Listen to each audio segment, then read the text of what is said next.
अस्सलाम वालेकुम। Second year class, how are you all. उम्मीद है आप सब खैरियत से होंगे।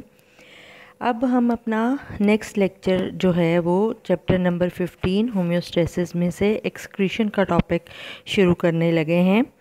एक्सक्रीशन की डेफिनेशन ये है, the elimination of wasteful metabolites mainly nitrogenous waste is called as excretion.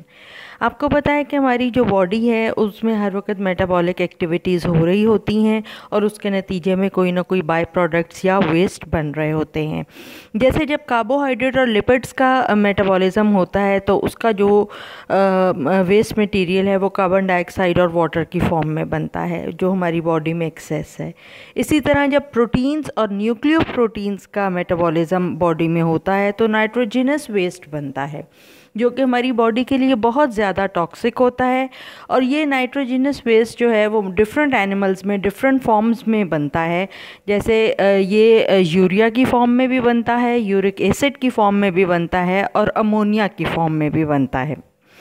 तो ये सारे जो हैं वेस्ट मटेरियल्स हमारी बॉडी के लिए टॉक्सिक हैं एंड एक्सक्रीशन वो प्रोसेस है जो हमें हेल्प आउट करता है इनको रिमूव करने के लिए।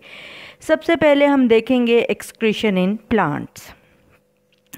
प्लांट्स में जो एक्सक्रीटरी प्रोडक्ट्स होते हैं वो दो मेटाबॉलिक प्रोसेस के रिज़ल्ट में बनते हैं।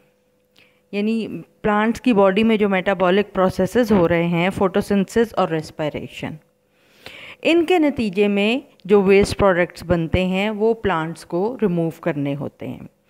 फोटोसिंथेसिस जो है वो आपको पता है कि कार्बन डाइऑक्साइड और वाटर को in the presence of sunlight glucose बनाया जाता है और ऑक्सीजन और वाटर इसका वेस्ट प्रोडक्ट बनता है।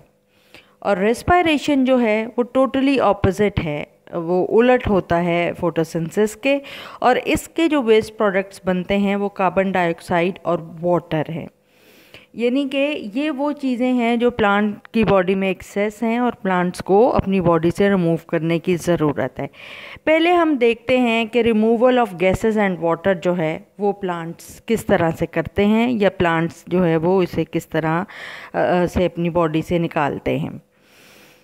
आपने चैप्टर नंबर 14 फर्स्ट ईयर में पढ़ा है कि प्लांट्स में स्टोमेटा और लेंटिसिल्स मौजूद होते हैं, ठीक है।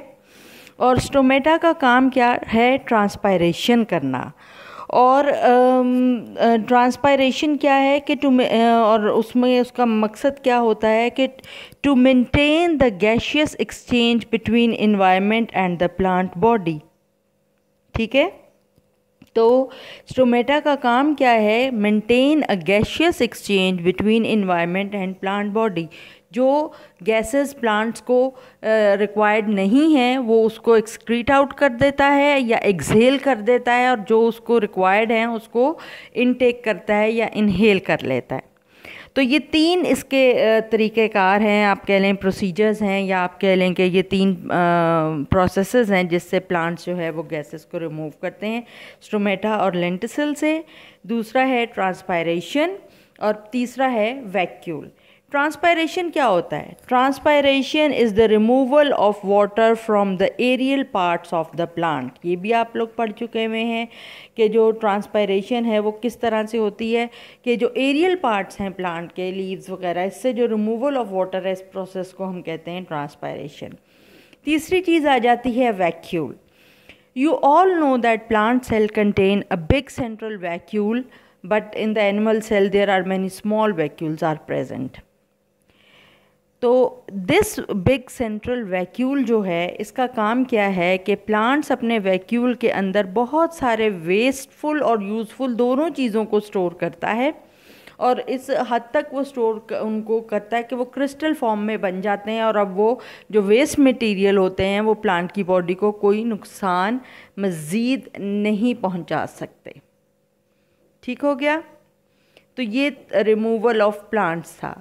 अब उसके बाद जो अगला हमारा टॉपिक है वो है excretory organs of plants. Plant के कौन से ऑर्गन्स जो हैं वो एक्सक्रीशन का काम भी करते हैं। इसमें हमारे पास तीन ऑर्गन्स उसके एक्सक्रीशन के काम में इन्वॉल्व मिलते हैं। एक तो हैं लीव्स, दूसरे हैं स्टेम्स और तीसरे हैं रूट्स।